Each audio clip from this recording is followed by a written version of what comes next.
Ahora me recibí embajadora de Reino na Caracas, señora Carmen Gonçalves, aqui na bestuurskantoor.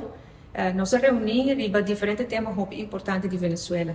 Ela pediu a reunião aqui já de tempo cabo, pero não possível facilmente for de Venezuela para atender com isso, para agora que não se e pues me atender. Apesar de nós guardando o governo nova forma, quando tem fim de queda claro, pero nosso trabalho segue, nós queda atender que tema não é importante.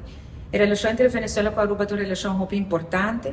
Sin embargo, devido à crise humanitária na Venezuela, e violação de direitos humanos, e crise política que tem, a relação do país está pouco para depressão.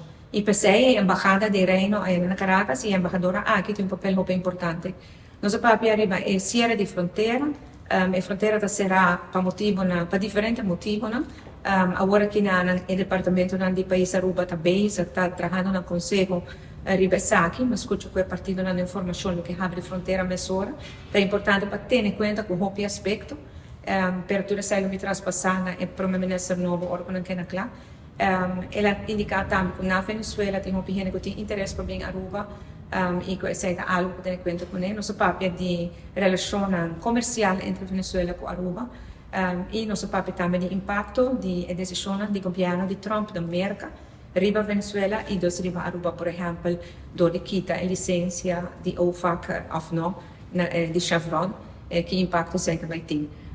Assim, nós toca vários temas de importância do tema de Venezuela. Na final, me regalei bonita chal que me regalou a embajadora, é chal que riba jetting e mata de quebrahacha. E me explica que a mata de quebrahacha é mata bem forte na Aruba e me regalar a chal aqui na renda mulher na forte para assim reconhecer a força de nan.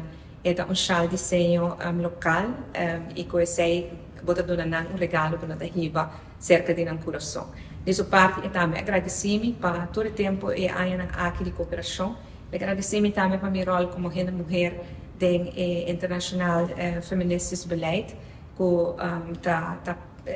posiciona forte que nós tomamos a nível internacional para toda a mulher na Aruba e no Reino, e para ser agradecemos também. É sempre muito importante como governo para ter uma boa relação com a embaixadora, especialmente da região. Para o tempo é difícil, para a pressão, tem a linha de comunicação que tem com o país de Venezuela, que é uma boa reunião. E me arriba todo ponto aqui também tem meu documento de transição para transmitir na governo.